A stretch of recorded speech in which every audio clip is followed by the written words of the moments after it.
इस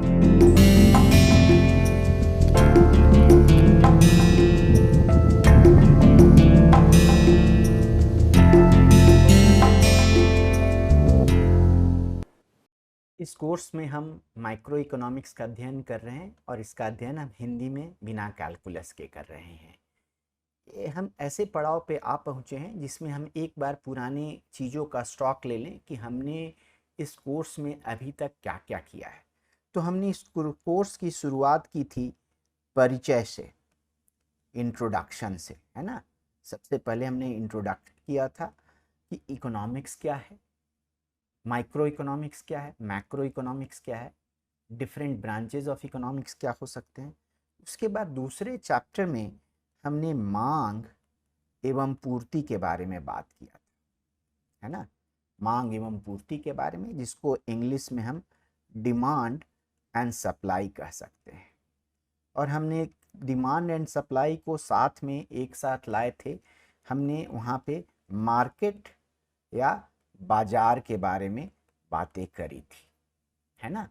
उसके बाद हमने कहा था कि हम इसको इस चैप्टर में जो हमने एडहॉक तरीके से, अस्थाई तरीके से जो बातें की थी, उसी को हमने बड़े सिलसिलेवार तरीके से डिटेल में जाके अगले चैप्टर में उसी को डिस्कस किया। और अगले चैप्टर में हमने कहा कि हम स्टडी करेंगे थ्योरी ऑफ कंज्यूमर बिहेवियर, है ना। हिंदी में इसको हमने कहा कि उपभोक्ता के व्यवहार का सिद्धांत,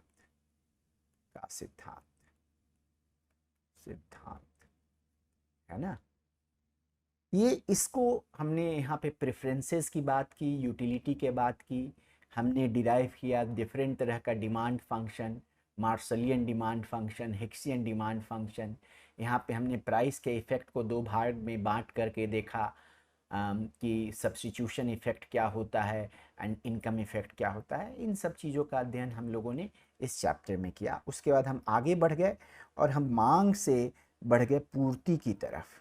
तो हमने इस अगले चैप्टर में थ्योरी ऑफ प्रोडक्शन के बारे में बात की, है ना। थ्योरी ऑफ प्रोडक्शन, जिसको कह सकते हैं उत्पाद का सिद्धांत, है ना। यहाँ पे हमने एक फर्म के बारे में बात की, कितने तरह के फर्म होते हैं, फर्म क्या करते हैं, उनका होता है प्रॉफिट मैक्सिमाइजेशन, उनके लिए कॉस्ट मिनिमाइजेशन जो है, लागत का न्यूनतमीकरण भी उतना ही इम्पॉर्टेंट होता है।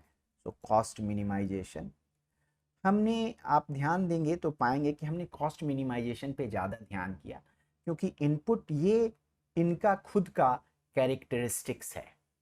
सो हमने कॉस्ट मिनिमाइजेशन पे ज़्यादा ध्यान दिया। उसका एक कारण है कि कॉस्ट जो होता है ये टेक्नोलॉजी पे डिपेंडेंट है, प्रॉफिट भी, मैक्सिमाइजेशन भी जो है सो टेक्नोलॉजी पे डिपेंडेंट है। बट उसमें जो आपके आउटपुट का जो प्राइस होता है, ये मार्केट कैसा है, कहाँ से खरीदा जा रहा है, उस पर भी डिपेंड करता है। जबकि कॉस्ट ज़्यादा आपके टेक्नोलॉजी पे डिपेंडेंट है। तो इसलिए हमने कॉस्ट मिनिमाइजेशन के बारे में ज़्यादा डिटेल में बात की थी। सो आप अगर देखें तो डिमांड हो गया कंज्यूमर साइड, जिसको हमने थ्योरी ऑफ कंज्यूमर बिहेवियर में स्टडी कर लिया। हमारा पूर्ति हो गया, पूर्ति साइड को, सप्लाई साइड को थ्योरी ऑफ प्रोडक्शन में हमने अच्छे से स्टडी कर लिया। अब टाइम है कि हम मार्केट के बारे में अध्ययन करें अच्छी तरह से। और मार्केट में ही तो ये पी मिल रहा होता है, तो वो भी पी डिटर्मिनेशन में ये हमें हेल्प करेगा। तो हमारा अगला चैप्टर जो हम पढ़ने जा रहे हैं वो है बाजार की बाजार संरचना, जिसको इंग्लिश में हम लोग मार्केट स्ट्रक्चर कह सकते हैं। और पहले भी हमने बात की थी, उसको रिवाइज कर लेना ठीक होगा कि हम मार्केट से क्या समझते हैं, मार्केट है क्या। मार्केट का मतलब, हम अगर डे टू डे लाइफ में, हमारा मतलब होता है एक फिजिकल लोकेशन, एक भौतिक जगह जहाँ पे सामान खरीदी या बेची जा सकती है। वहाँ पे बहुत सारी सामानें खरीदी और बेची जा रही होगी, जैसे एक शॉपिंग कॉम्प्लेक्स होता है, हम उसको मार्केट समझते हैं। इकोनॉमिक्स में मार्केट थोड़ा भिन्न है। इकोनॉमिक्स में हम कहते हैं कि मार्केट ऐसी चीज है, ऐसा इंस्टीट्यूशन है जो क्रेता और विक्रेता को, उपभोक्ता और उत्पादक को एक साथ लाता है, और जहां पे विनिमय, सामान का एक्सचेंज, मुद्रा देकर, मनी दे करके, पैसे दे करके जहां सामान का एक्सचेंज हो सकता है। ये फिजिकली भी लोकेटेड हो सकता है, भौतिक भी किसी जगह पे हो सकता है, और कंप्यूटर के थ्रू ट्रेडिंग प्लेटफॉर्म पे भी, जैसे शेयर मार्केट के लिए एक ट्रेडिंग प्लेटफॉर्म होता है। ऑल्सो हम इकोनॉमिक्स में जब बाजार की बात कर रहे होते हैं तो हम सिर्फ एक ही वस्तु या एक ही सर्विसेज, है ना, गुड्स और सर्विसेज, एक ही गुड और सर्विस को लेते हैं और उसके क्रेता और विक्रेताओं के बारे में बात करते हैं। तो उस सेंस में अब हम मार्केट स्ट्रक्चर के बारे में पढ़ेंगे। तो मार्केट स्ट्रक्चर में, मार्केट में बोलचाल की भाषा में आपने जरूर सुना होगा कि मार्केट में बड़ा कंपटीशन है, मतलब बहुत सारे उपभोक्ता सिमिलर चीजें बेच रहे हैं। ये जो डे टू डे में जो ये बातें सुना करते हैं, इनको हम लोग मोर साइंटिफिकली, इन मोर स्ट्रक्चर्ड वे, अच्छी तरह से संरचना दे करके समझेंगे।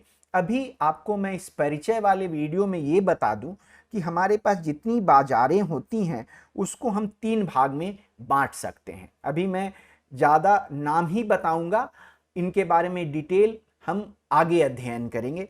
सो सबसे पहला टाइप है जिसको हम लोग कह सकते हैं परफेक्ट कंपटीशन। कंपटीशन, है ना, हिंदी में इसको कह सकते हैं पूर्ण प्रतियोगिता, है ना। बहुत इससे ज्यादा कंपटीशन पॉसिबल नहीं है।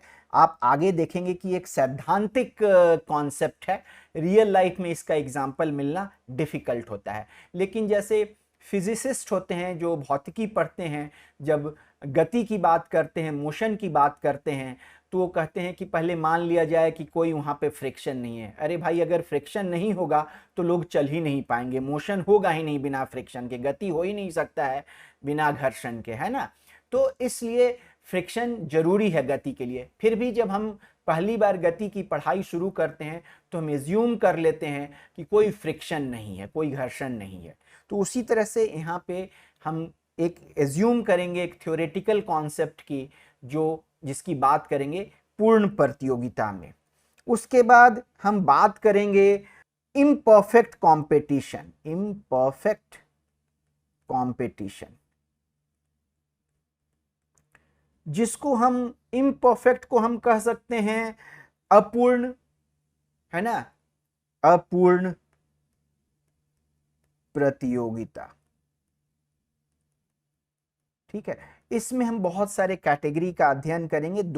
हमारा दो पे ज्यादा ध्यान रहेगा।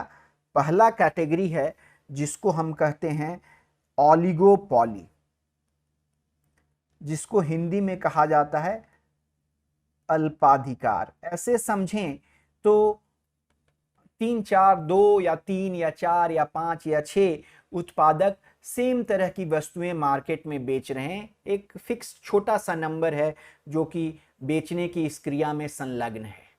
दूसरी हम बात करेंगे मोनोपॉलिस्टिक कंपटीशन की।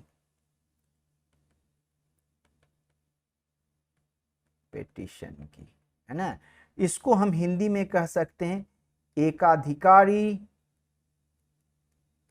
प्रतियोगिता। इसमें क्या होता है, इसमें भी कम नंबर के सेलर होते हैं, 5 6, 3 4, 2 3, 10 15, कोई मतलब नंबर से इनका डेफिनेशन नहीं है। लेकिन वो एक जैसा नहीं, थोड़ा डिफरेंट प्रोडक्ट बना रहे होते हैं। जैसे बहुत सारी कार कंपनियां हैं, मारुति अपनी एक अलग कार बना रही है, BMW अलग कार बना रही है, टाटा अलग कार बना रही है, महिंद्रा एंड महिंद्रा अलग कार बना रहे हैं। तो हर, ये लोग कार ही बना रहे हैं, बट हर का कार एक दूसरे से थोड़ा डिफरेंट है। जब हम ऑलिगोपॉली की बात करते हैं तो जो भी उत्पादक हैं बिल्कुल एक जैसा सेम सामान बना रहे होते हैं। तो ये दोनों में डिफरेंस है। इनका अध्ययन हम इम्परफेक्ट कंपटीशन में करेंगे। और तब आता है, उसको हम लोग कहते हैं मोनोपॉली, है ना, जिसको हिंदी में हम कह सकते हैं एकाधिकार। एक ही सेलर है, एक ही प्रोड्यूसर है, एक ही उत्पादक है, कोई कंपटीशन नहीं। इसको हम लोग इन अ वे कह सकते हैं कि जीरो कंपटीशन।